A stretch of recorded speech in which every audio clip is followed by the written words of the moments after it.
Town Council meeting, May 5th, 7:30 PM, Council Chambers. First item is Pledge of Allegiance. I pledge allegiance to the flag of the United States of America and to the republic for which it stands, one nation, under God, indivisible, with liberty and justice for all. We could have a roll call, please, Madam Clerk? Councilor Coughlin, Present. Fazio, Present. Apple, Present. Heffernan, Here. Kiley, McDougal, Here. Matthews, Here. Palazzo. Here. Shanahan, Berga, Present. Luis. Here. 2 absent, Mr. President. Thank you, Madam Clerk. Council Shanahan had a family commitment, as did Councilor Kiley. They both called me. Any councilors with announcements?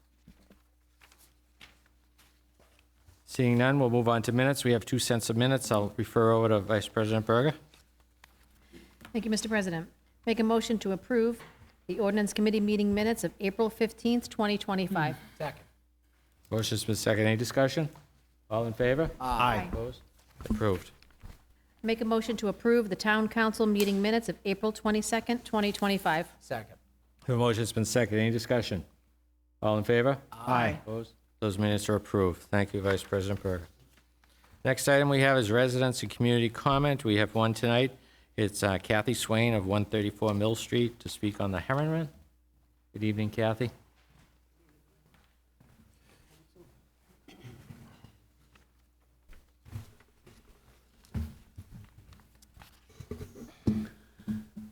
Hello, and thank you for allowing me to speak tonight. Can you guys hear me? Okay, thanks.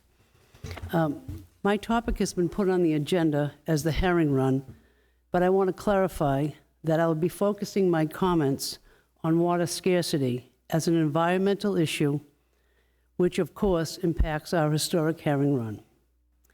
I'm a lifelong resident of Weymouth, growing up on Columbian Street in South Weymouth.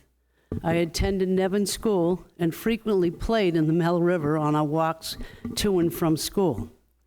In those years, the Mill River was much more defined, with the water in some spots was over our heads.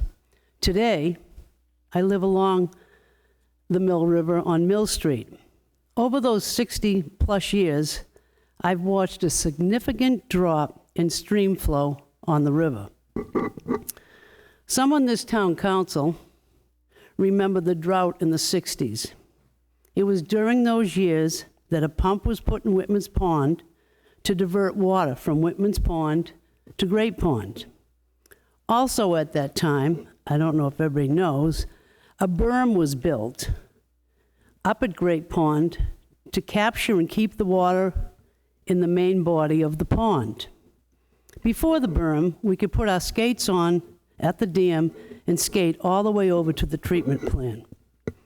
The berm's purpose of stopping or slowing the water from entering the North Cove of Great Pond diminished the amount of water going over the dam at Randolph Street, which is the main source of the Mill River.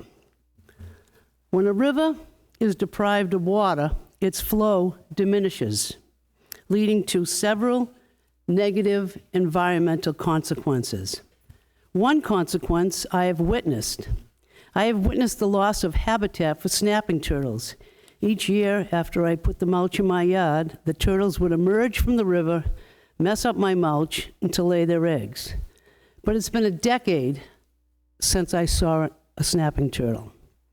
Less water in Mill River has also meant less water entering and flushing Mill Pond.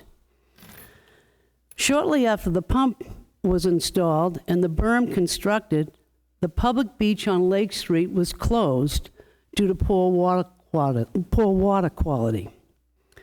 The interconnectedness of water systems in Weymouth has long been evident, and the ecological impact resulting from altered flows and management decisions cannot be understated. Beyond the immediate loss of habitat in rivers and ponds, there are broader implications for biodiversity and water quality. Over the years, I've observed shifts not just in physical presence of water, but in the health of our ecosystem it supports. The Mill River, once teeming with life and activity, now reflects the unintended consequences of human interventions aimed at resource optimization. Past actions were taken without understanding their environmental impact, and now water scarcity is a global issue. The challenges we see today are rooted in decisions made decades ago, yet they continue to evolve in complexity. The balance between human needs and the environmental health is delicate, and without proactive measures, we risk further deterioration of our water systems. Back in 2022, there was a discussion in these chambers concerning water. The discussion continued until February of 2023, and it was decided that a committee would be formed to meet regularly to discuss water. Sadly, the committee never met. In 2024, our annual statistical report indicated an increase in accounted water since 2023.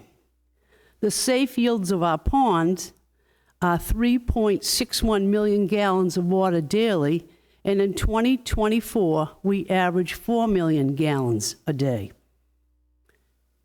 In 2020, 2022, and 2024, the town exceeded its registered water withdrawal volumes. The DEP and the town are in discussions on how withdrawals are reported, but it needs to be understood that accurate assessments of raw water are necessary for understanding the impact on our environment. For the first time, the historic Herring Run's management practices of opening the sluice gate and turning off the Washington Street pumps from April 1st to June 15th have not been followed due to a water shortage. As of today, I was told the pumps will be shut off, but there still remains a loss of spawning grounds for the fish. While they are suggesting drought and low levels of water at Great Pond as the reason, it's interesting to note that we had 6 inches above normal rainfall in 2024. The Herring Run has long been a symbol that reflects the health of our waterways. It's the canary in the coal mine. To protect it, we must critically examine our water usage, prioritize ecological preservation, and foster transparent dialogues about solutions. This effort demands collaboration across municipal, environmental, and community stakeholders. Blaming only the lack of rainfall overlooks the role human activities play in exacerbating or creating shortages. In other words, do people in water-challenged areas have more promising options than praying for rain? Though DPW is vital for local water management, considering water as an unchanged resource to be managed or allocated does not lead to effective solutions for water problems. Water scarcity is a major environmental issue that needs both supply and demand strategies. Finally, the role of education cannot be overstated. By integrating water conservation principles into school curricula, hosting community workshops, leveraging media campaigns, we can nurture a culture that values sustainability over short-term convenience. Empowering citizens. Kathy, I'm sorry, but it's limited to 5 minutes by the council rules. I have let you go longer than that. I appreciate the work that you do for the town and everything. Thank you. I'm going to refer it over to the committee here. Does anybody have any questions for Kathy on that? Just a comment of appreciation, if I can, through you. Tonight, we're going to talk about the Safe Streets and Roads for All and the Vision Zero plan, and I think that might also give us additional insight of what something like conservation practices look like throughout the town. So I'm always grateful to people who take the time to come and educate, certainly me. I won't speak for others, others may know. So just a sense of gratitude, and I hope that as a committee, we can think about what that might look like to kind of model the Vision Zero plan for conservation practices to conserve water specifically. So thanks. Thank you, Council Plazo. Any other council?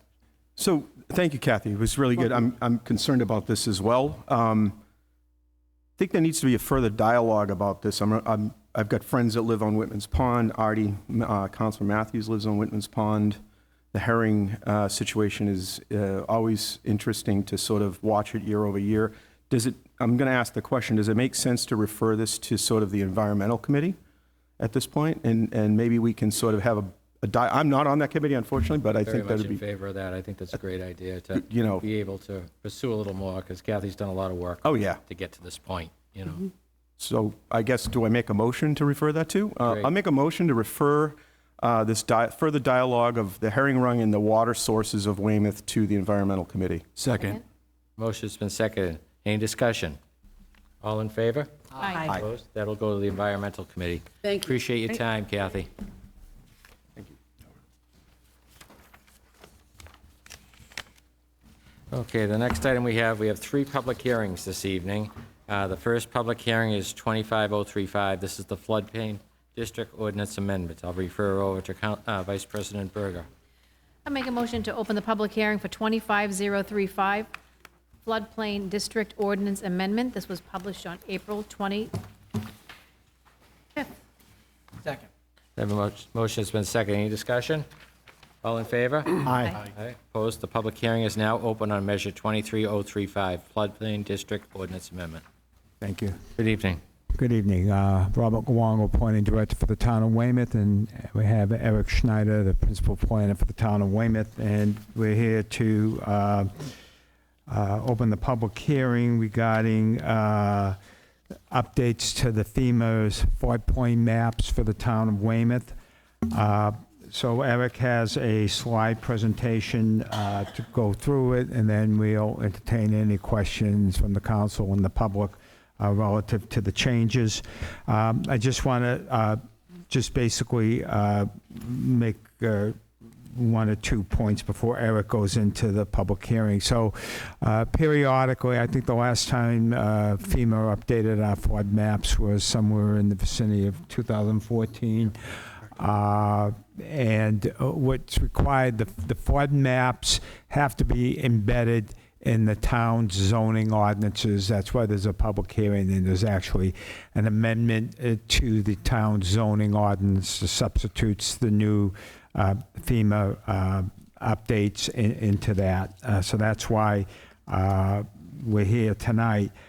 The second thing I just want to emphasize is the flood maps, the reason for the updates, there is new technology available. Previously, the technology to understand the topography of the land area was two-dimensional. Now it's based on what they call LIDAR, that's LIDAR, photographic technology, which kind of like gives a three-dimensional view of the topography, so it more accurately can point out the difference in elevations of the land area, which affect obviously the floodplain. So there's been no change in elevations. The FEMA flood maps have not changed any elevations, have not changed any velocity zones. All they've done is to understand the lay of the land, so to speak, more accurately. And that's why there is some property owners that are in it and some out of it, out of the floodplain. And I want to emphasize, if someone is in it that's not in it now, there is a method for them to go through to ask FEMA for a letter of map amendment, which then they have to prove that they don't fall within the elevation. For instance, if their land had fill put on it and it brought them above the elevation level of a floodplain, then they could get out of it. And there are several other mechanisms. The planning department stands ready to help any resident who has any question relative to the flood map and why they're in it and why they're out of it. And we can give them guidance on how to approach FEMA relative to that.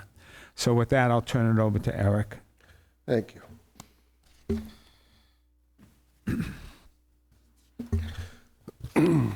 So this is a little unusual. It's not a typical ordinance change where it's coming from a local level. This is more of a FEMA mandate. It is a FEMA mandate that we are required to update our maps and our ordinances in order for Weymouth residents to be eligible for FEMA flood insurance.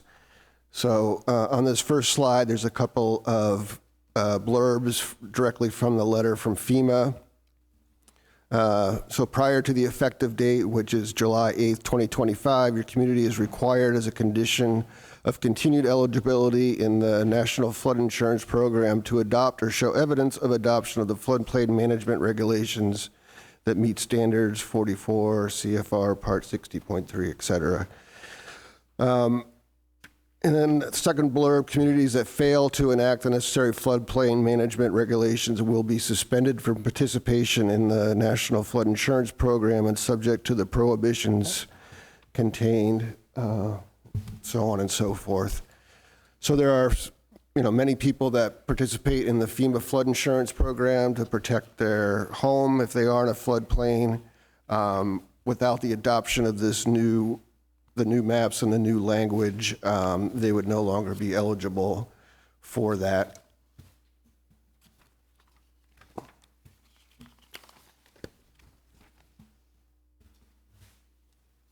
So Bob touched on a little bit of this, but what's really changed here, first and foremost, from a mapping standpoint, is they've updated the technology that they use for their base map.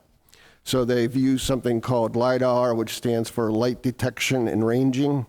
As Bob said, that's more of a three-dimensional snapshot of topography rather than the two-dimensional. So the biggest changes that we're going to see on these maps are from changes in their analysis of topography. So my guess is that some of the houses that we see coming out of the floodplain are probably up on a hill, or in a situation like Bob mentioned where there's been fill done that's brought the home above a floodplain that's now been reflected in the base map. Conversely, if a property is in a dip or a shallow or a shallow basin or something like that, again, the LIDAR is going to pick that up and perhaps put that property within the floodplain now. FEMA did not conduct any new hydrological study as part of the map change. Again, this is all changing of the base map, not the hydrological data. It's important to note that the base flood elevations have not changed from the old map. And this is important because I know there's probably a lot of people in Weymouth that have been exempted from the floodplain insurance requirement because they received an elevation certificate. That's one way that you can petition FEMA to take you out, is if you're in a floodplain 14, for instance, and you can have a surveyor demonstrate that your base floor elevation, the bottom of your lowest living level, is 15, putting it a foot above, you can be exempted. And so if a resident has a existing elevation permit, that permit should still be good. It should still demonstrate that that property is above the base flood elevation.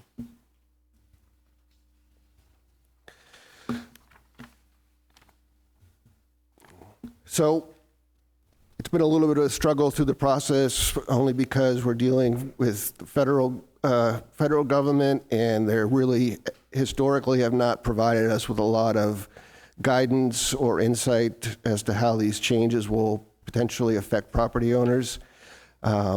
They do little to no public outreach on their own to the individual towns. So what we did is we were lucky enough to have a pretty robust geographic information systems administrator, and he was able to download the data from FEMA and overlay that on the existing maps to create an overlay map that showed what we believe would be the impacted properties. And through that process, we found that there's 79 properties in Weymouth that are potentially added to the floodplain and 89 that are potentially removed, so a net of 10 being removed. I should probably mention also that we sent out, let me go to the next page and point out that when we identified those 168 residents that were potentially impacted, we sent a letter out to all of them, letting them know either that they may now be in or they may now be out. But it's important to remember that that's not a decision that we're making. So some of the people that got letters saying that they may now be in the floodplain may never be contacted by their insurance company or their mortgage company. It depends a lot on, remember, this is all dealing with mortgage insurance. So if you don't have a mortgage at all, you're not going to be impacted. They can't require you to have mortgage insurance. The other important thing to note is if you have a property that's, let's say, valued at $800,000, your tax is not, or your insurance premium is not based on the value of $800,000. It's based on whatever you have left on your mortgage. So if you have an $800,000 home that has $100,000 left on the mortgage, your mortgage company may feel that there's enough equity in that home to not require you to have flood insurance. So anybody that received the letter, it shouldn't be taken as gospel that they're going to get a knock on the door or a letter in the mail saying that they have to now have flood insurance, but it's a heads up that may be a possibility. So all this information that we put together, we put on a special webpage on the Town of Weymouth website under the Planning Department. And this, I hope, activates. So this it gets a little crazy at first, but this will be walking through the tool that we put together. So this is through the Planning Department. There's a special tab over here, FEMA flood maps, and this has the letter that I referred to. It has the list of all the properties, 168 properties, and then it takes you to this interactive map, which is great. It's the old flood map with the new flood data overlaid on top of it. So it's based on Google. You can type in any address here. I did School Street just because that's where a lot of activity has been. You see the existing floodplain as it is on the old maps. And then by moving this bar across, you see the impact of the remapping. And that's been a very helpful tool for us, and I think it's been helpful for a few residents. We've definitely received a few calls and walked people through using this, using that tool. Another thing to note is if you live in the North Weymouth area around Fort Point or Prospect Hill, for budgeting and primarily for budgeting reasons, they did not update that map. So if you live in those areas, you won't see new data, and that's to be expected. There is no new data. That also means that if you're in those areas of Fort Point and Prospect Hill, this really doesn't impact you at all. Nothing will have changed since 2014. Within those letters that we sent out to residents, we provided some next steps, and we've touched on a little bit of this before, but if you believe that if you're concerned about now being within the floodplain, as I mentioned previously, it's kind of up to your mortgage insurer, the equity in your home, those kind of factors that would either make a mortgage company require you to have flood insurance or not. Several factors outside of the control dictate this. Ultimately, it's at the discretion of your insurer, who has the final determination as to whether flood insurance will be required. The The FEMA mapping does have accuracy limitations. It does not consider the actual elevation of your habitable living area related to the flood level, although I would say with the new LiDAR base mapping, I think it's more accurate than it used to be. So if you are in the floodplain, but you believe that your house sits on a hill or has been raised through some a construction activity or raising of your home, the simplest resolution in that case is to have a surveyor give you what's called an elevation certificate. So that goes back to what I was saying about how those haven't changed. If you have an elevation certificate now, it's still good, but as Bob was saying, this updated base map is really showing more of the topography. So I would speculate that a lot of homes that are up on a hill would probably be coming out because the base map reflects the fact that they're up on a hill. And somebody that is down in a basin, the base map would also recognize that and show them now in a floodplain. So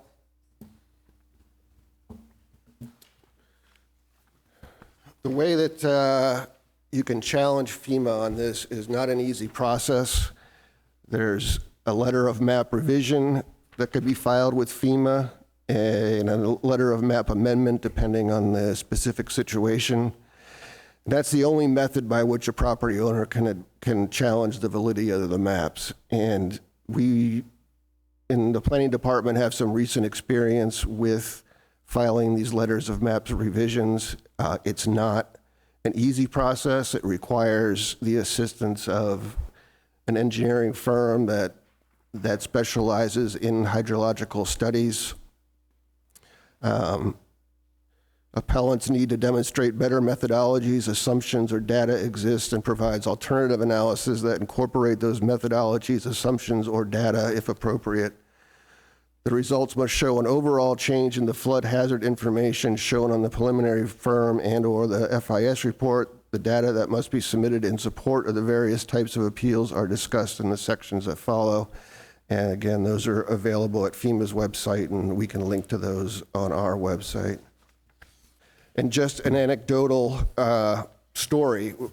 About 5 years ago, one of FEMA's consultants came to the town, and this is, I think, the very first step in them working on this mapping that eventually led to this tonight. And during that process, we looked at the maps and realized that in Jackson Square, they had failed to update their maps with any of the man-made flood controls that had been added in Jackson Square since basically World War II. And those are substantial investments and substantial improvements to flood control there. So we pointed that out 4 years ago. They would not on their own look at that and amend it. They required us to file a LOMR. We had to hire a consultant for that LOMR.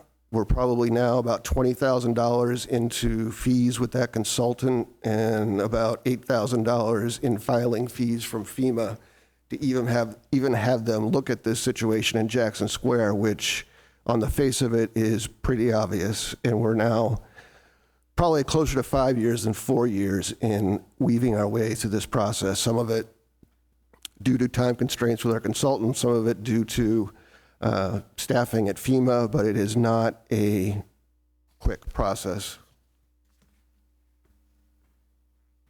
And then finally, we told those people that we thought could potentially be out of the floodplain that it might be worth their while to contact their bank or their insurance provider to see if these updated flood maps may allow them to drop whatever policy they may have. So that's where we stand today. The last thing I would probably mention is we've talked a lot about the mapping, but there's also a change to the ordinance itself, the text that's part of our zoning. It's part of our zoning now. It's going to be removed and replaced with the new language. And again, that was language dictated by FEMA. So it was a process over the last couple of months of us making changes to the town of Weymouth's existing floodplain ordinance, getting their feedback, their markups, making additional changes, and I think it was about 3 iterations that it took to get them to say, okay, your language is acceptable to us and you can move forward to your public approval process. So that's the second part of this, but again, not a process that we really had a lot of or any influence in. So that's what we had. Happy to take any questions. And I may just want to add 2 things, Eric. One is just because your property might fall within the floodplain, it has to be your structure. So your structure has to be in the floodplain. So if a portion of your backyard is in the floodplain, does not mean you need flood insurance. The floodplain has to touch your property itself, your structure, your building. So that's when it has to be required. And then Eric mentions the way someone can challenge this through a LOMA, letter of map revision. I would suggest, since there were no hydraulic studies done, again, it was just honing in on the LiDAR method of 3-dimensional, probably the best bet for a homeowner would be try to get an elevation certificate. If they have a neighbor next door that looks like it's the same elevation and they're not in the floodplain, it might be worthwhile for that person then to file an elevation certificate, which is a fairly simple process. It's all done electronically, and you can actually, I believe, get an answer in a very short period of time. So that might be the better route on it. But again, if anyone's listening and is a little bit confused by this, we can certainly give them some guidance if they call the planning department on that. Thank you. The final thing that I thought of while Bob was talking to was you have to keep in mind that the purpose of the FEMA flood insurance program is to predict the future, not necessarily reflect the past. So I think that's for that reason, it can be even a little bit more frustrating than normal, because they're really looking to protect their mortgage, their mortgage investments into the next 20, 30, 40 years. So they are probably being more conservative and aggressive with their estimations than not. So that's the other thing to keep in mind as we have this discussion. Okay, thank you. Any questions from the councilors? Just one Council Plazo. question. So I'm just looking at the Excel sheet of the list, and it looks like there are several within that belong to the town. So are there any changes that we're making? No. Okay. Nope. That's If there's not a mortgage on it, it has no impact. okay. Thank you, Council Plazo. Any other councilors? If I could just make a comment, Vice just President sort of, Braga. thank you. If I could make a comment or question, I'm sort of interested that they didn't include Fort Point, which seems to be one of the most impacted areas in the town, being my district. This is really a flood zone and might have changed quite a bit for people over there. Some people are on the hill over there. They might not be affected by floods that might have to carry flood insurance now. Why would they leave that area out? I'm sort of a little bit, They told us point blank, manpower and cost. And I think like you pointed out, it might have been one of the harder, more time-consuming, staff-consuming areas to do, so they chose not to do it. well, I think this tool is a great tool. You see the stories with, weather and climate is changing and people have tragedies. And as unfortunate it is to buy flood insurance for those that need to buy it now, it's insurance for them. I mean, it would be awful for to see people lose their homes due to floods, and great for the people that can definitely not have to carry that coverage. So getting more accurate answers from FEMA and guidance is really helpful. So that's great, and I'll encourage people in my neighborhood to, if they're on that list, to call their insurance and get it removed if they don't need it.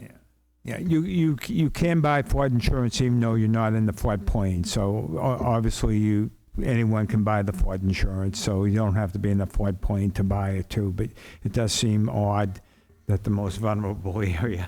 Right, yeah, it is one of the most vulnerable areas. Yeah. Great. Thank you, Vice President Berger. Thank you. Any other councilors? I'll go to the public. This is a public hearing. Anybody that would like to speak? Okay, take a motion to close. All right, I make a motion to close the public hearing for 25035 floodplain district ordinance amendment. Motion has been seconded. Any discussion? All in favor? Aye. Public hearing is now closed. We'll move on to our next public hearing, which is 25, thank you, gentlemen. The next public hearing, which is 25050, free cash modular classrooms. I'll refer over to Vice President Berger. Thank you, Mr. President. Make a motion to open the public hearing for 25050, free cash for modular classrooms. Good evening, gentlemen. Good evening. I'm going to go over the money aspect of Hold on one second. We're talking. the request, and then, Motion's been seconded. Any discussion? oh, sorry. All in favor? Aye. Opposed? The public hearing is now open. Good evening, gentlemen. Sorry. Never mind. That was fine. Again, this is a measure for funding for modulars at our classrooms. This is actually the third measure that has come before you for this issue. If you recall, last April, there was a measure that was unanimously passed for 2 modulars at Hamilton School, which at the time we knew we need and are still part of the bigger project that's before you now. Then last October, we had added more modulars that were also going to Nash and Wessagusset. So Hamilton, Nash, and Wessagusset are the 3 schools that are getting modulars. We had borrowed or authorized to borrow $2.95 million in October, and we had set aside a little over $222,000 from ARPA funding to go toward this project as well. It has been a ongoing effort between the town and the schools to really identify the needs. But it turned out not to just be now, but we decided look ahead to the future a little bit and try to tackle what we needed now for that future. So in the end, a bid did go out for 7 modulars, 3 at Hamilton, 2 at Nash, and 2 at Wessagusset. That bid came back and was awarded to Aries for a little over $3.8 million, so around $540,000 for each modular. With that and those 3 funding sources, we were covered. And then as we went through it, identified additional site work that we need to do internally, if you will, at those 7 modular locations. And that's, Brian can get a little bit into the details of the work that's needed. So additionally, we would need $500,000 to go along with the previous established funding, which would get us to a $4.3 million cost between the bid and the $500,000 in new work identified. We're at a $4.3 million projected cost. The additional funding that's being requested would get us to $4.47 million in funding, so it gives us a little cushion if any of these site work or other needs come up during the project. So this, again, $500,000 on top of the 3.9 that was already identified previously. Thank you, Ted. So as Ted mentioned, some site work will need to occur. It's doing foundations. It's they're detached from the buildings, the existing buildings, so there's running utilities, electric, fiber. So that work is in the additional work that Ted mentioned, the $500,000. From a programming standpoint, we've seen the model work when we pushed 5th grade down to the primaries during the Chapman project. We added modulars at Academy, Murphy, and Talbot School. So the same thought would be that the 5th grade, they're the oldest in the building. They'd be going to the middle school the next year. So 5th grade, for the most part, will land in these modulars. There's still some question on Wessagusset. We're looking at adding 2 modules at Wessagusset. Wessagusset will be going from 3 5th grades to 2 in 2 years.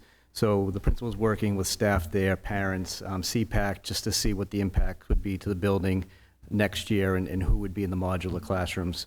Nash and Hamilton, a little more cut and dry. So Nash is getting 2 modulars. Both existing 5th grades will go to those modulars. We're also adding a 3rd kindergarten at Nash, and Nash also needs some additional space within their building for some special ed programming. And then Hamilton is going from 2 to 3 5th grades next year, so all 3 5th grades will be in the modular classrooms, and then they're expanding their special ed programs, so they need that existing space in the building. So as Ted mentioned, it's really a 2-year plan to fulfill all the 7 spaces, but obviously, you know, the idea of doing 6 now and 1 later didn't make sense. You get more economy of scale by doing all 7 now. Great, thank you. Any questions from the councilors? This is a public hearing. Anybody in the public who would like to speak? And how many did you say, Brian, are going over at West Augusta? 2 at West Augusta. 2? West Augusta. All set? Okay. Entertain a motion. Great. I make a motion to close the public hearing for 25050, free cash for modular classrooms. Second. Motion's been seconded. Any discussion? All in favor? Aye. That public hearing is closed. Thank you, gentlemen. Thank you.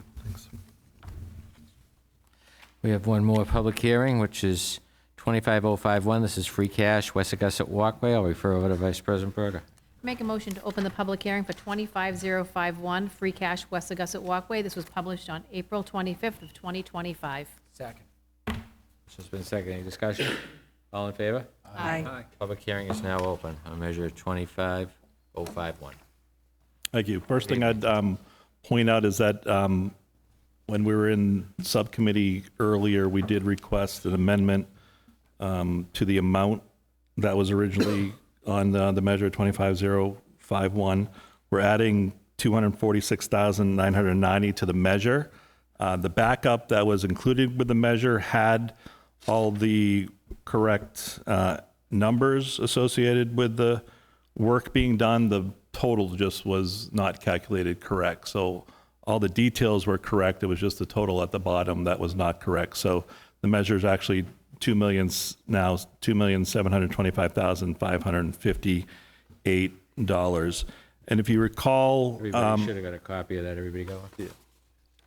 and if you recall, the other funding for this project previously, we got a Seaport Economic Grant for a little under now. It was $4 million. There was a little deficit in the fund when we got the million, so there's a little under $1 million available now. We got the almost 4.9 million through Congressman Lynch from FEMA for this project, and then we had some mitigation money in the amount of $212,000. So that got us to a total of a little over $6.1 million in funding for the project. When the project went out to bid, it was awarded to Luciano's for a little over $7.3 million. So at that point, we were about $1.2 million short on the funding. In addition to that, we had those change orders I just discussed for the $246,000. In addition, we anticipate other change orders coming in that total, and Bob will go through some of these details on the change orders. That total $1.275 million. So with the 6.1 in place and the expected and already approved changed orders, the 2.725 is needed to fully fund the project going forward. Any questions from councilors? Where is the project at this point? Is it moving on time or? Yeah. So, I mean, just quickly, I think Ted summarized it very well. The project, obviously, just to refresh the public and the council, the project really was a coastal restoration project, a resiliency project as well, and secondarily it was to connect the two beaches, the West Augusta Beach and the Lanes Beach. So the project is a difficult, challenging engineering and construction project. What's happened is some of the change orders were a result from the fact that we did do some geotechnical testing of the soils to understand what the soil conditions were. Unfortunately, we couldn't do geotechnical testing under the stone revetment, and that's where they found some unsuitable soil conditions. Clay material cannot be used as foundations for revetments, rock revetments. So that clay had to be extracted and trucked off-site. In addition, new soils, gravel had to be brought in to replace the clay. In addition, there's a ramp from the walkway which is elevated down to the beach. When they have dry pilings in there, some of the pilings weren't going in, and lo and behold, there was rock underneath where the pilings were supposed to be going, so they had to extract the rock. The good news, or the silver lining in that, some of that rock can be used for the stone revetment, so it saved us a little bit money on that. So future change orders, including additional stone that will have to be brought in for the rock revetment. If you've been down there, which it's kind of muddy to go down there, so I wouldn't recommend it, but the way the contract is doing the rock revetment, he's fitting it like a jigsaw puzzle. Every piece has to go in there in a certain way to blunt the wave action that comes in from the ocean. And so it was hard to predict the exact quantity of rock that had to be brought in. So some additional rock have to be brought in as well. That's figured into some of the potential new change orders that are coming in. Just want to assure the public and the council, project has a lot of eyes on it. We have a full-time engineering firm, Ty & Bond, has a full-time person out there 5 days a week. We have an in-house person, Greg Labella, who works for John McLeod at Asset Management, who's there several days a week monitoring as well. We have weekly construction meetings on site with the contractor and the engineering firm and city staff every week on the site. We're dealing with all the residents along Regatta Road 2, which are additional eyes and ears, for better or for worse, on the project, and we're certainly working with them and allaying any concerns and fears they have as well. We hope to have the project finished by the end of fall this year. They are going to work through the summer, but they are not going to disrupt the beaches, so the beaches will be in operation. They'll be doing some limited work within the rocky area of the beach there, but the beaches will be fully opened also, so I just want to assure everyone of that. Thank you. Thanks for that update. Appreciate it. This is a public hearing. Anybody in the public that would like to speak? Councilors, sit. Vice President Berger? Thank you. Make a motion to close the public hearing for 25051, free cash for West Augusta Walk. Motion's been seconded. Any discussion? All in favor? Aye. Opposed? That public hearing is now closed. Thank you. Thank you, gentlemen. Next item we have is communication reports from mayor, town offices, and town boards. For over to, first one we have is Safe Streets presentation. Bob Luongo is back up.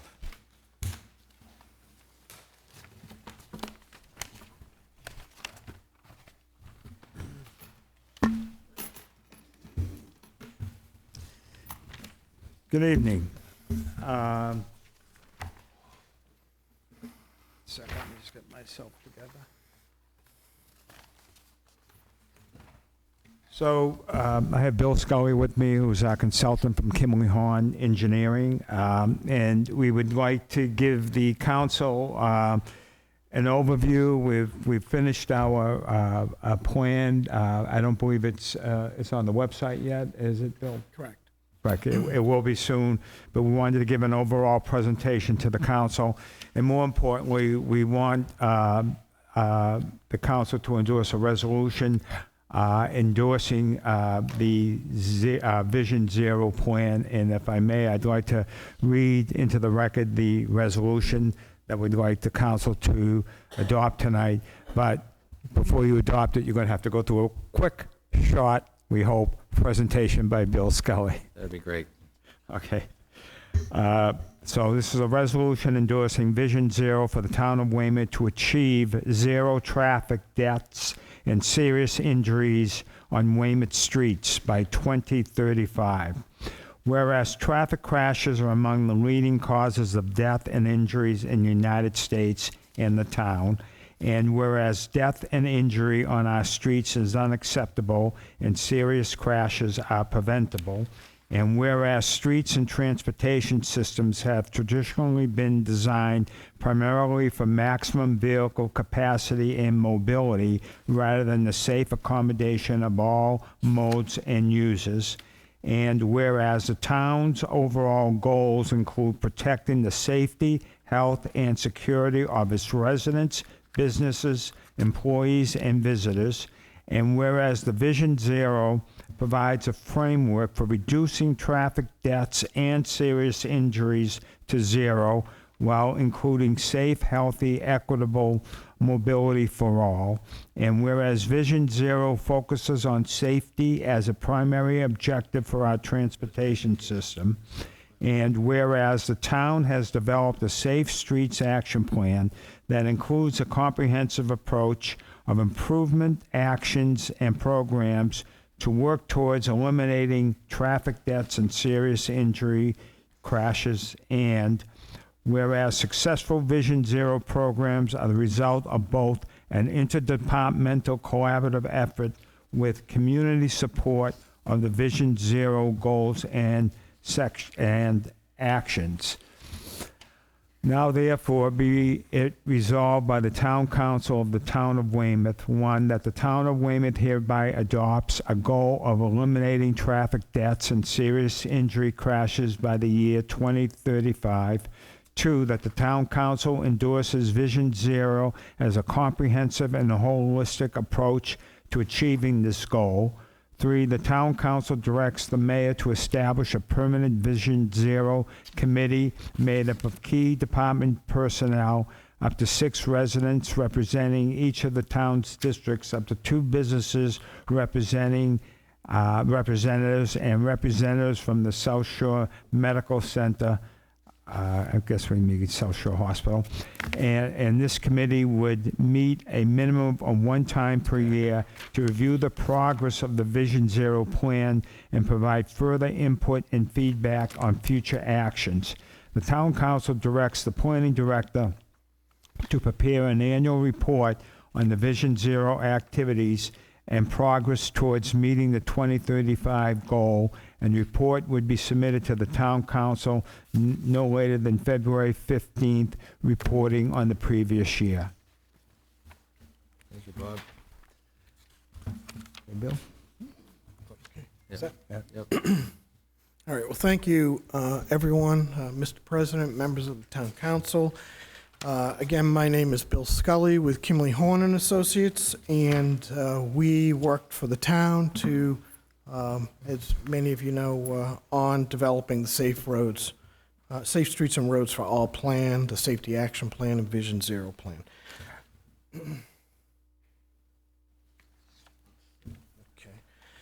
Okay. I'm gonna go through some slides pretty quickly because I know I've been before the council previously and given you an update, but I thought it'd be good, since we haven't been here since, I think, August or September, to give a little refresh.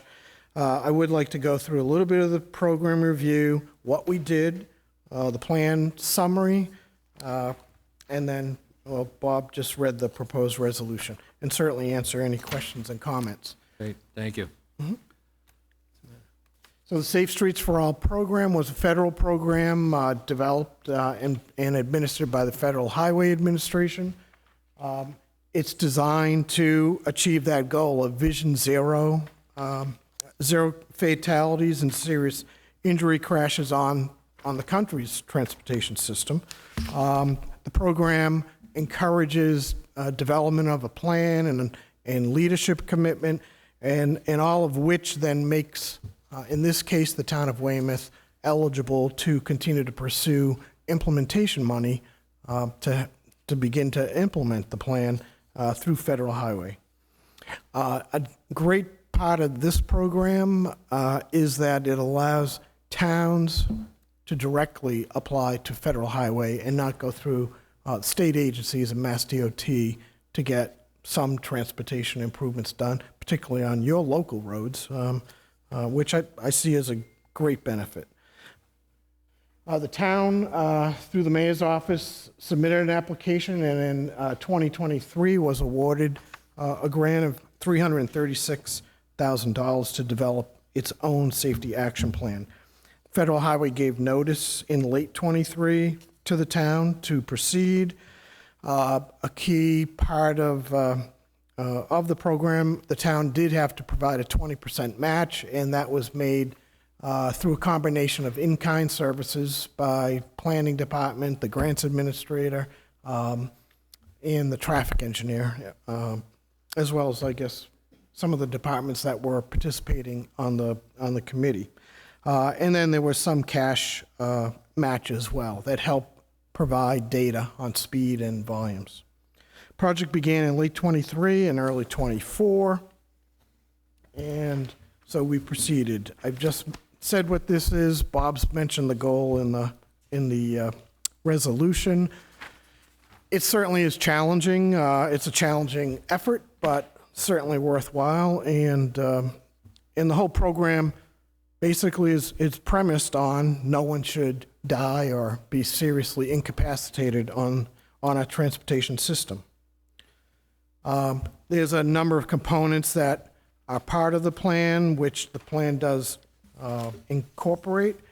Tonight, with adoption of the resolution, then the town shows leadership commitment in meeting that goal. I probably showed you this a few times. So now we're at the end. So we finished the plan. We had a series of public meetings and outreach towards the end of the plan. Draft report went to planning department for initial review, which that's where it is right now. And now we're ready, or the town's ready, I should say, to be eligible to apply for implementation money. The first deadline for that application is June 26th of this year. So the program is still up and rolling, and funds right now are committed through federal fiscal year '26. And I think it's been such a popular program, I see it continuing in the future. One thing you might be really interested in, we did a real lot of public outreach. We had an online tool that you may have participated in, online survey. We had several in-person meetings, different parts of town, pop-up events. We were down at the senior center at least twice with a pop-up and just in the entry point where we were inundated with people. It was fun and informative. We also taped the final presentation on Weymouth TV. So I don't know how many times it's run, but the purpose of it was to keep on rolling. It's on quite a bit. We also had flyers put in the water bills, I believe, as well. Oh, that's right. If Yeah. someone Yeah. got their water bill. And another thing that we've been trying to do is, and I'll talk a little bit more later, but try to get people, residents, to take the pledge, to be aware of safer driving and meet those different things. So we've been trying to push that as well. I'll move on so I don't get... So why is Vision Zero important? So over the 6 years of data that we used for the analysis, there were 100 either fatalities or serious injury accidents. And when I say serious injury, I mean incapacitating, so that your life changes, your family's life probably changes, others around you, life changes. So you don't get to enjoy things you were doing before. So it's serious injury. We also identified, let me go back. Bear with me. All right. So all those dots up there show, the red dots are where fatal crashes occurred, and the orange dots are where serious injury crashes occurred. So we have that data. We have, we identified where pedestrian and bike crashes occurred.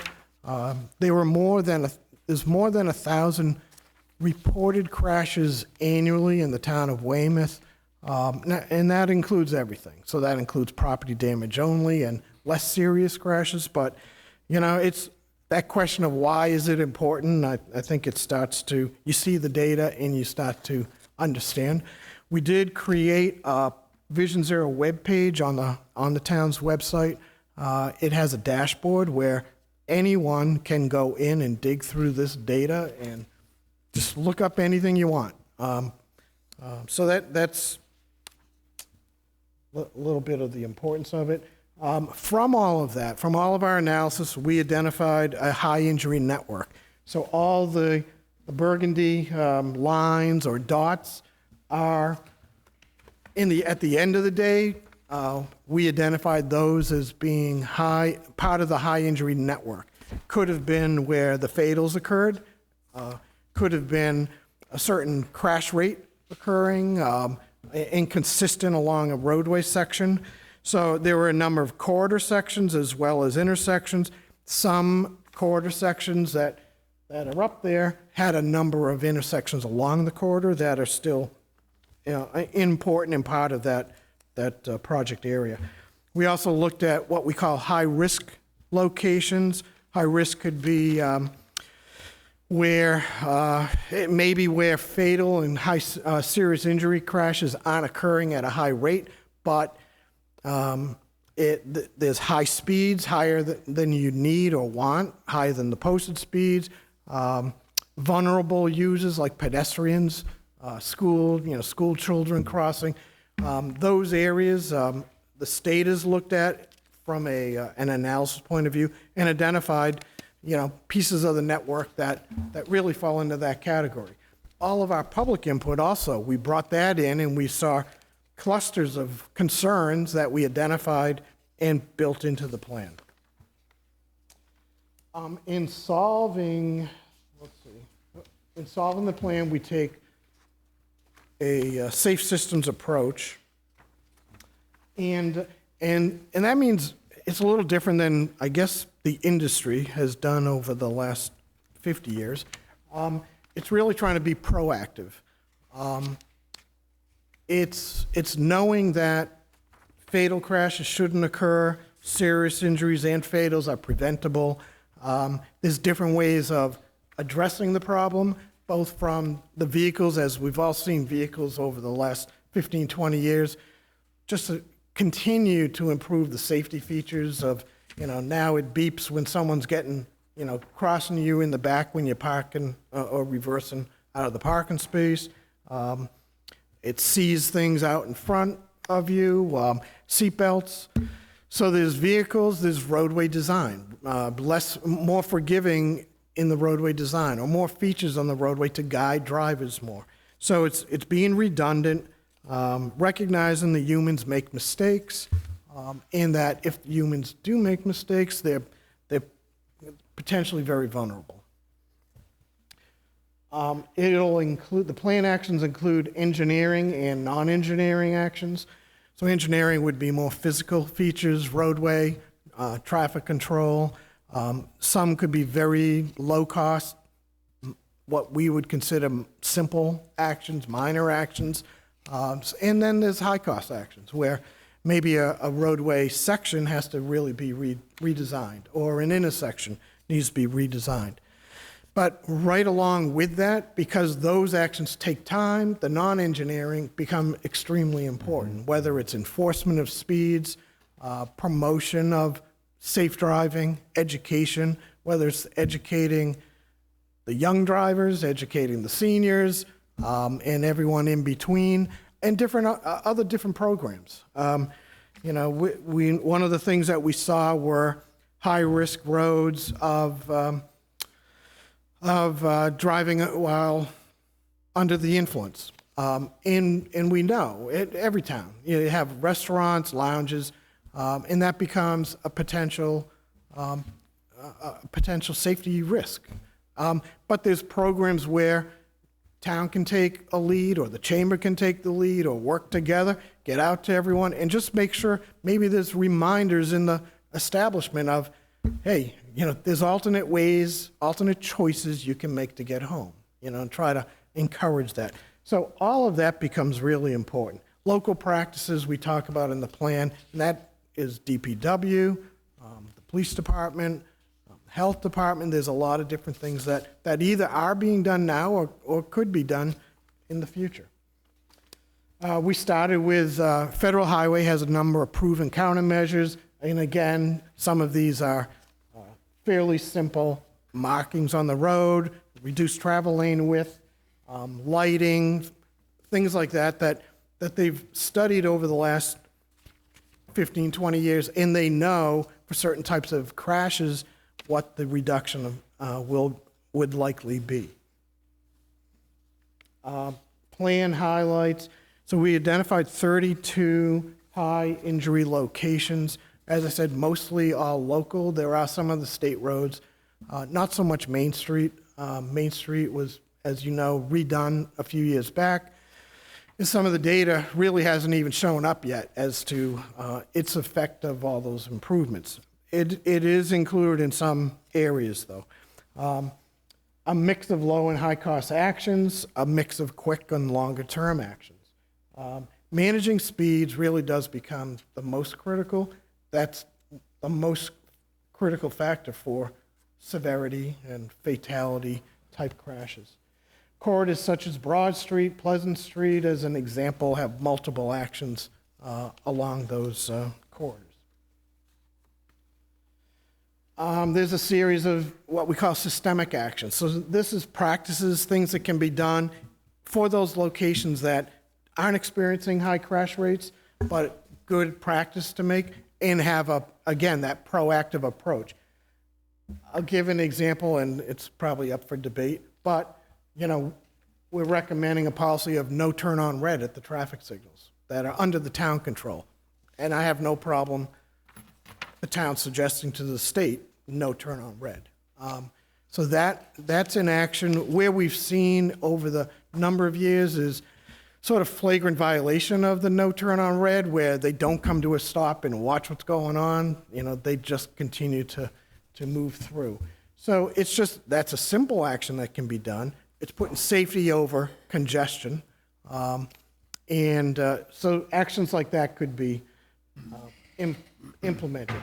Daylighting at intersections. There used to be the old rule, when you learn driver's ed, 20 feet from an intersection is supposed to be clear, no parking.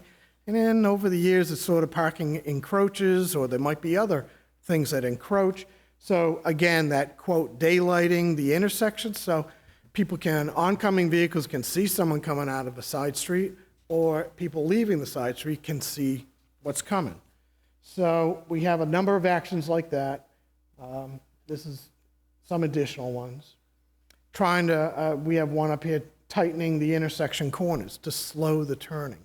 So an example, Broad Street at Spring Street and heading towards Middle or Town Hall. You can whip around Spring Street pretty quick, and what the plan wants is, hey, there could be a pedestrian crossing or something else happening. So kick that curb out and tighten it up and just slow that vehicle, not preventing the turn, but slow it down. In the plan, we show a number of examples of actions. So in some cases, we have a technique called road diets. So that road diet could be, in some cases, it could be a 4-lane road and you reduce it to 2 or 3 lanes. So that's a real diet there. And that could potentially provide room for other things to take place. Or also you can have that travel lane diet. So road diet, but instead of 12-foot wide lanes and wide shoulders, maybe you tighten it up, which has been shown to reduce speed. Speed management, there's speed tables, there's, again, the tightening of the corners, center islands, which, again, if you're in an area that's very wide open, then people feel very comfortable to be flying right along. A center island with maybe some vegetation in it, they start to see something up ahead and they start to slow down. It tightens up the the travel lane. And again, the goal, if you can reduce speeds 5 or 10 miles an hour, you do a lot in terms of reducing severity of crashes. There may be locations that can be considered for really changing the control. So instead of an unsignalized, wide open intersection, potentially making it a roundabout, you have some signalized locations that maybe those become roundabouts.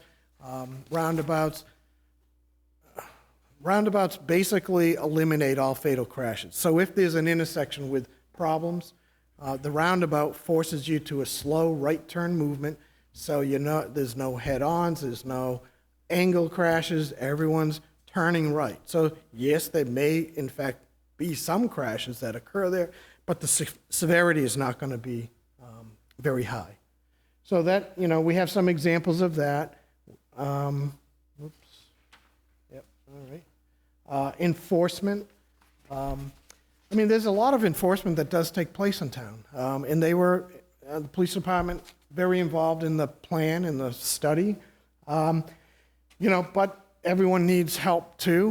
We did get a lot of comments about certain streets, people are cutting through or high speeds. So there are some things we've recommended in terms of either more speed feedback signs. There's some physical features like the speed tables on certain streets. One of the big things that we can't do in the state is utilize cameras for automated enforcement of speeds or red light running. It is legislation that was discussed in the last session of the legislature. I anticipate it would be discussed in the next 2-year session. They did pass a law related to school bus violations, and it allows towns to enable that movement and have their school buses outfitted with auto enforcement cameras because we've seen an increase in that type of activity. So one of the things that we've said is if the legislation is being discussed, comes out of committee, we would recommend that the town work with its local legislators to provide positive testimony to that. It is very effective. I can personally attest to that in the state of Rhode Island. Education. So again, it's one of the things that you really need to do in the holistic way is sort of change the beliefs, change the behavior, get it on people's mind to be more attentive, mindful of, hey, I'm coming into a little village, or on Broad Street, you're coming into those areas where the seniors are, a lot of senior housing is, and they're walking across the street to the diner. So you as a driver, just be more mindful. You drive by it 50 times, a month, just slow down and be more aware. So a number of actions in the education piece, the promotion piece is really messaging, getting out there, using services like Safe Routes to School that is a free service to the town. A couple of the schools are pretty active. It can go all the way from the elementary all the way up to high school. Have the Safe Routes people come in and talk to school committee once a year or town council once a year so you can find out what they're doing and how they can help. One of the things that we found is it's really hard to keep momentum going at some of the schools, whether it's the principal or the parents, their kids graduate one level, move to the next, and that champion that in that school just is gone, So anyway, some of it does, that safe systems approach talked about redundancy and everyone sharing responsibility. And, it really is everyone, like town council can really be a strong supporter and keep the momentum going and keep the planning department and Bob under fire to, so I won't go through all of that, but, You know, there's a lot of promotion. I don't know if any of you were on the highway today. Mass DOT on the overhead boards had a message that said, 71 motorcycle deaths in 2024. Please pay attention to the motorcycles, you know? So it's just messaging and repetitive, you know, and being consistent. And again, just mindful, increasing that awareness, which is why we wanted to get the pledge. So we've outlined the local practices. And again, some of it is just paying attention, reporting back. If a DPW guy is out on a run to do a certain task, but he sees that on this road, 3 stop signs are blocked by vegetation, just make a note. Get it back to the office so it can get scheduled in a reasonable amount of time, so it's done. This is the Vision Zero commitment. Sure all of you took the pledge. There's nice magnets out the door to put on your car if you want, a refrigerator at home, and, you know, we're just trying to, again, increase that participation and awareness. Plan implementation, the plan does outline a little bit of that. Planning department is proposed to take the lead. They have the dashboard up, the web page up. Periodically, they have the traffic engineering position in their office. They can update the crash data. They know a lot of the grants coming up where they can pursue money. And I think that's it. I'll stop and answer any questions. Thank you very much. Thank you very much. Any questions from the councilors? Councilor Berger? Thank you. Just a couple of comments. I'd like to thank you for all the work. I was involved in some of these early meetings and participated in some of the community meetings. It's a real robust amount of information that comes in from all sources, and I really appreciate the community outreach. And not only that, the collaboration with the community just being able to input intersections or areas that they feel like was a problem was really helpful for me as a counselor, because I could say, you know, your voice can be heard. And people that, you know, are living on the street, looking out their window, there might not be police data, there might not be accidents, but they witness those almost fatal crashes frequently. You know, I can think of a few intersections off the top of my head. So I look forward to some of the implementation and seeing how much funding we can get in sort of traffic calming measures. So thank you. Great, thank you. Thank you, Vice President Berger. Councilor Matthews? Thank you, Mr. President. Thank you for your presentation this evening. I think all of us here, nobody wants to see any accidents and wants to try to reduce all the accidents in the town of Weymouth. I just want to kind of ask about process-wise. So a lot of the things that you recommended tonight would essentially have the ordinance committee, you know, would have to be adopted by this town council and go through the ordinance committee, have public hearings. So when I read the resolution that is there, and you read it earlier, Bob, thank you, there's language in there about establishing a committee, and it seems like as far as the legislative branch of government, well, we are, it's kind of not mentioned in the resolution at all in terms of process-wise. I mean, there, I guess, just walk me through this. So the committee would make this, establishing this Vision Zero committee would then make recommendations to the town council that would need to be, because there's some things that don't need to be, you know, brought before the council. So if you're doing like a low bump out to slow down, you know, traffic, that doesn't have to go. But there are certain things I saw up there that would definitely need this town council's approval along with public hearings. So I want to make sure that process is not being that process circumvented. wouldn't.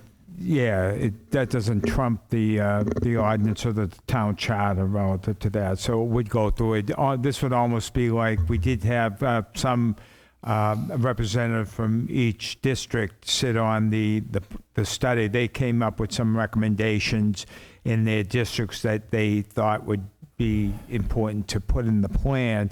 And anything that needed to go to ordinance committee would still go. This does not bypass any of that process at all. Good question, but yeah, it's not bypassing. So all those rules stay intact on that. Thank you. Thank you, Councilor Matthews. Councilor Plazo? Yeah. Thank you. Thank you, Mr. President. Just a couple of questions. So it's a federal grant program, but we've already received all of the funding from the grant. For For the planning studies.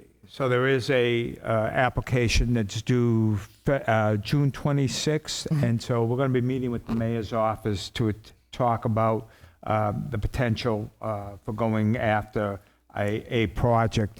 Now, the catch here is, so we think the funding, the federal funding secured through federal fiscal 26. So the federal fiscal year starts October 1st as opposed to our fiscal year. So I don't think these funds are in jeopardy. One doesn't know, but right now there are. But there is a 20% match. So obviously our chief financial officer, chief of staff Ted Langell is concerned that we would have a 20% match of a funding source. So we're going to be going over that carefully. But we do want to hope to apply for some implementation funding this June on this. So we want to go after it. Don't forget, there's been in recent times 2 fatalities, one at Fox Plaza just recently, and the other one several years ago at Ralph Talbot in Pleasant Street. Now, we did get some state money to rectify that situation. We're doing that now. We'll be having a community meeting on the proposed intersection of Ralph Talbot and Pleasant Street. That's under a state program to rectify that situation. But I want to caution, just add this, no matter how many bells and whistles, no matter how many signs we put up, or how many crosswalks or flashing lights, it all depends on education of the driver and the pedestrian. You have to drive defensively. I mean, it sounds silly. It sounds like we're all in grammar school, but that's the key. If you don't educate everyone, then all the bells and whistles are not going to do a damn thing, and we're going to continue to have. So, I'm committed. I know you guys at the council are committed. We've got to work through this and keep getting the word out. It doesn't stop with the report. It only begins. It's going to be our responsibility to keep this going year after year if we're really serious about it. And it's going to require dedication on all our parts, including me. I'm going to have to report to you guys on an annual basis on this, which is, something that is good. It keeps us accountable, and it keeps you guys accountable as well if we're going to try to solve the problem. Yeah, and I'd only add that the plan, so you don't have to just go for Safe Streets for All money. There's other state grants. There's simple maintenance things that are just part of normal maintenance that all of a sudden, you get, the town is doing great when it's resurfacing some of the streets. The last few years, they are tightening up the lanes and giving a little more room on the You've noticed the travel side. lanes have shrunk. And so just keep on, that's a good practice, right? So.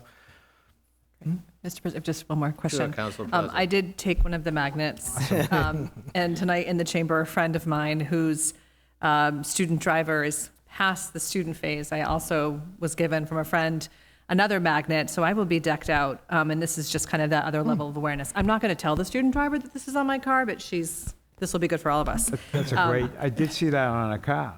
Right? I always appreciate, you're aware that you're driving slowly, and you're aware that you're, I think part of this conversation is about people rushing and moving through traffic to get from point A to point B. And I think that mindfulness, I understand what you're saying, how it sounds or how it can be interpreted, but I think it's vital to the conversation is our mindset when we're driving.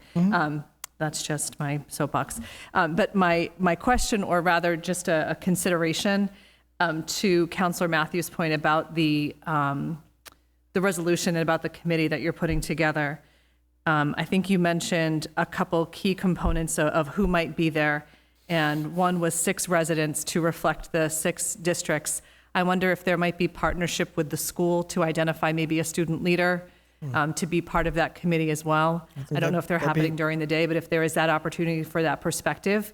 And I say that because coming out of driving school, I know that my student driver and her peer group, they're very informed, they're very aware, and they're sharing things with me that I may have not remembered. So I think that perspective might be helpful. That's a good point. As a matter of fact, on the study committee, we did have the school department participate. School department was there, but there's also, I can't remember if it's written into the plan, but there are communities around the country that have what they call high school ambassadors. So it gives a student sort of that volunteer kind of thing to do, but it's all related to the Vision Zero and Safe Streets. So that's a great Yeah, I suggestion. saw the signs at the school, so I know that there's intention to connect Yes. with our students in Weymouth and throughout the other neighboring communities, so maybe there's opportunity there. And then just lastly, is it something that someone volunteers for to be on the committee, or is it letters will go out from somebody? Well, there's no hard and fast rules, so I think the best thing to do is, once we get this stage over, we should convene a meeting of the, Traffic Ordinance Committee? Who deals with traffic? It's the Ordinance Committee, and unless you have a special traffic committee, you don't have a special.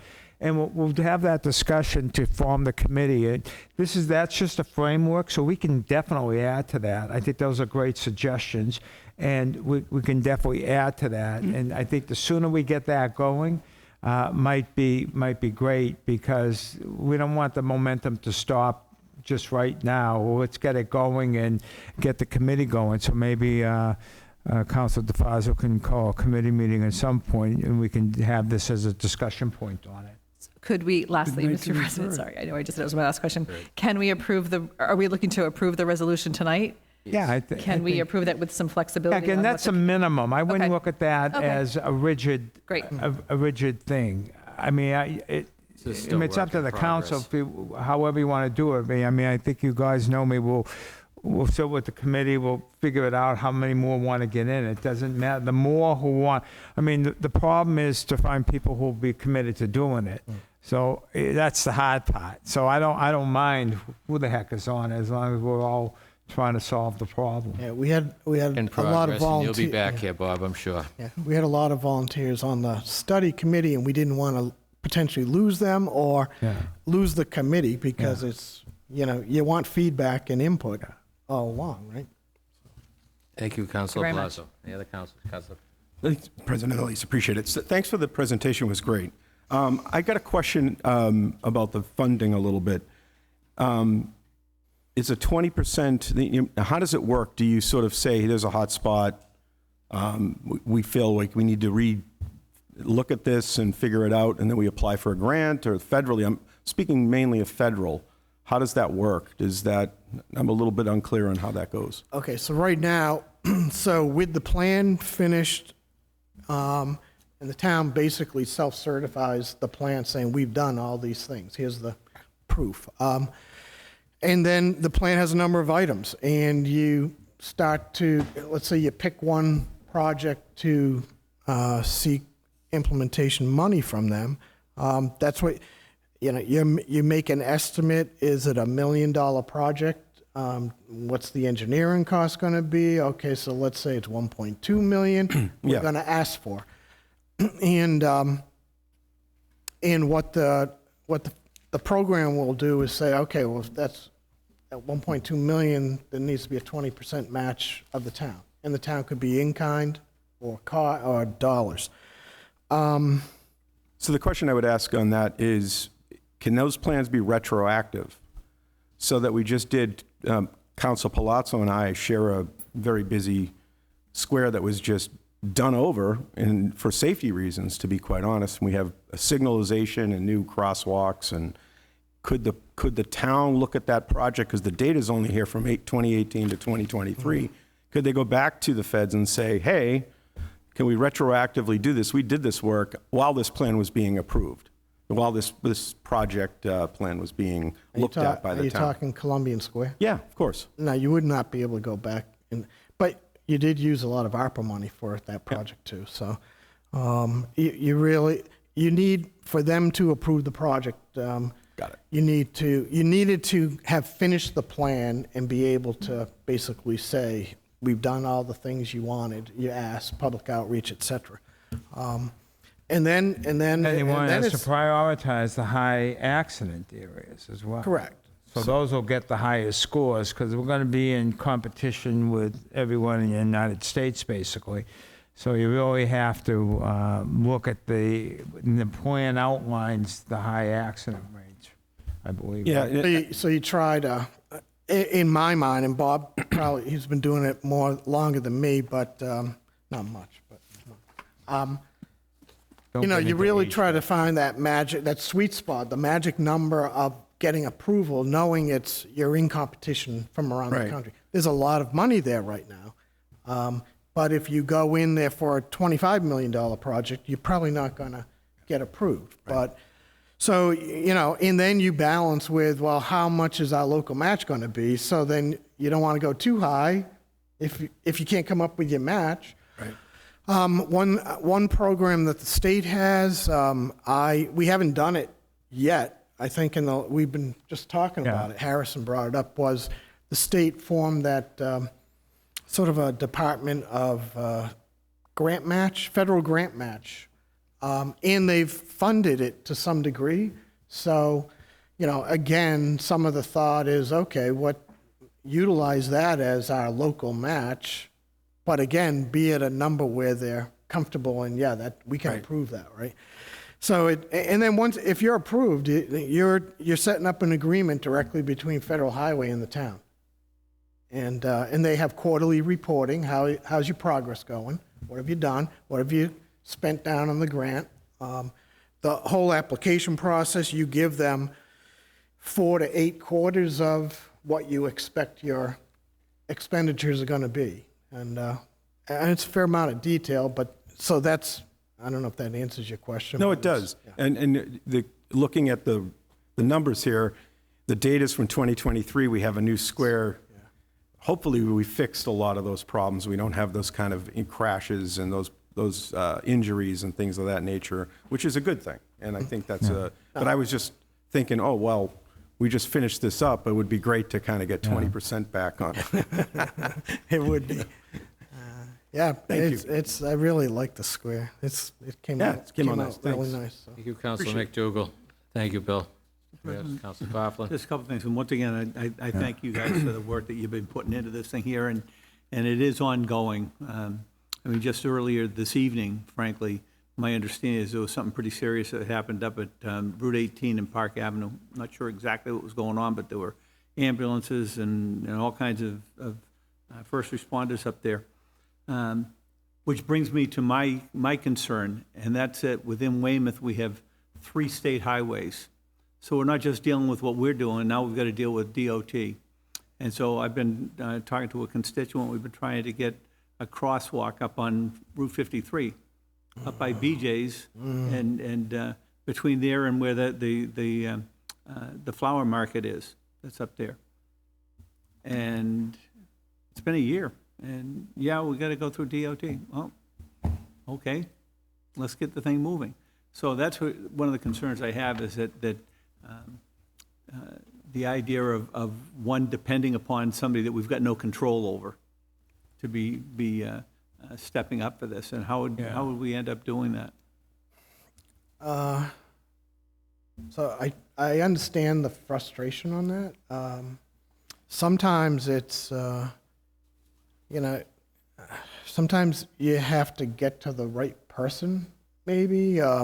But I will say this in DOT's defense, they've really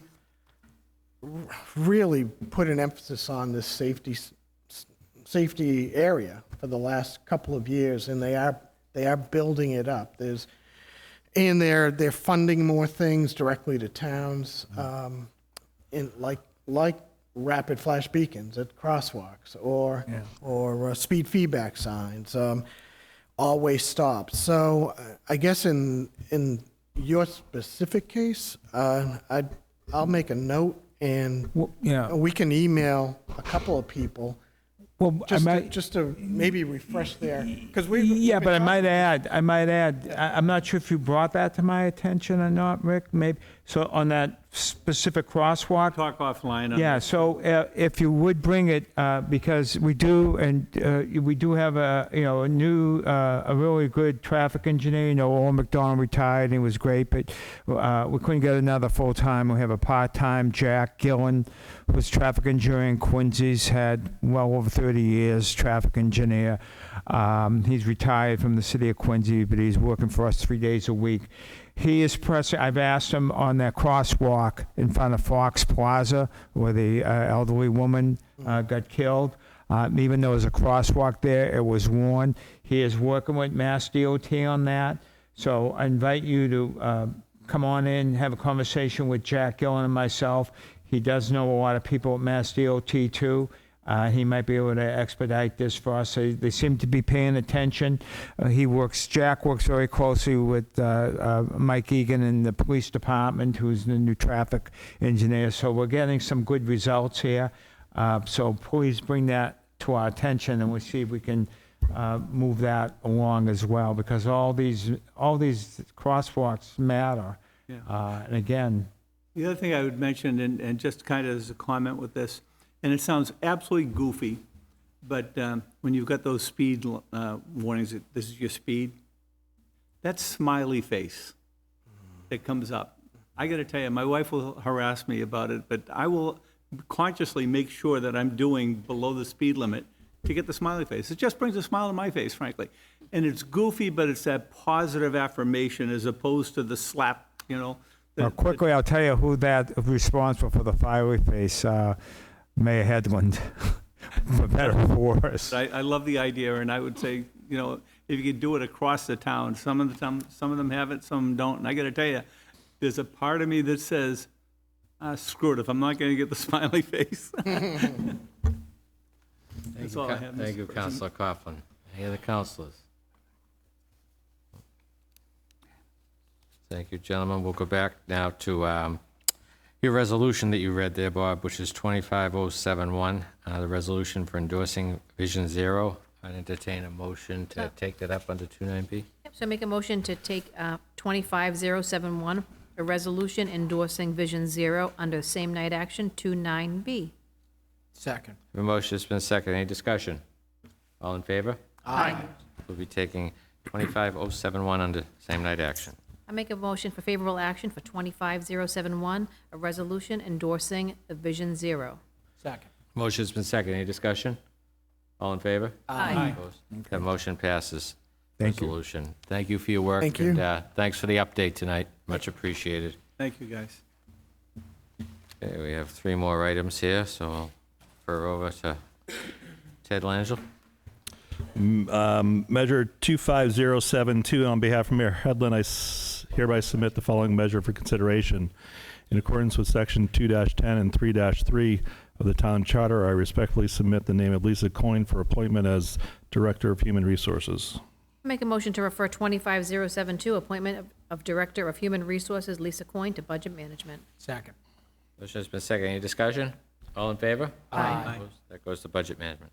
Measure 25073, on behalf of Mayor Headland, I submit the following for consideration by Town Council, that the Town of Weymouth appropriate the sum of $5 million to pay costs associated with repairing and reconstructing town roads and sidewalks, and for the payment of all other costs incidental and related thereto, and that to meet this appropriation, the town treasurer, with the approval of the mayor, is authorized to borrow said amount under and pursuant to Mass General Laws, Chapter 44, Section 7-1, or pursuant to any other enabling authority, and that the mayor is authorized to contract for and expend any grant, aid, gift available for this project, and that the mayor is authorized to take any other action necessary or convenient to carry out this project. Any premium received upon the sale of any bonds or notes approved by this vote, less any premium applied to the payment of the cost of issuance of such bonds or notes, may be applied to the payment of costs approved by this vote in accordance with Mass General Laws, Chapter 44, Section 20, thereby reducing the amount authorized to be borrowed to pay such costs by a like amount. Make a motion to refer 25073, borrowing for road sidewalk improvements, to the Budget Management Committee. Second. The motion has been seconded. Any discussion? All in favor? Aye. Opposed? That goes to Budget Management. Favorable action. Measure 25074, on behalf of Mayor Headland, I submit the following measure to Town Council for its consideration, that the Town of Weymouth transfer the following sum of monies: $100,000 from the DPW salaries account to the following 2 accounts: $50,000 to the DPW grounds maintenance overtime account, and $50,000 to the DPW vehicle maintenance account for the purpose of funding overtime costs needed for spring projects and events and additional fleet maintenance costs. Make a motion to refer 25074, fiscal year 2025, DPW budget transfer request to the Budget Management Committee. Second. Have a motion, it's been seconded. Any discussion? All in favor? Aye. Moves that goes to Budget Management, favorable action. Thank you, Ted. Thank you, Vice President Berger. Next item we have is reports of committees. I have one committee report. This is the Budget Management Committee. I'll refer over to Vice Chairman of the Budget Management Committee, Councilor Berger. Thank you, Mr. President. So the Budget Management Committee met tonight, and we met on two measures, 25050, free cash modular classrooms. This was referred to Budget Management on April 7th. We met earlier today and voted favorable action. Public hearing was held tonight. Oh, the public hearing was also held this evening. Let me find this measure.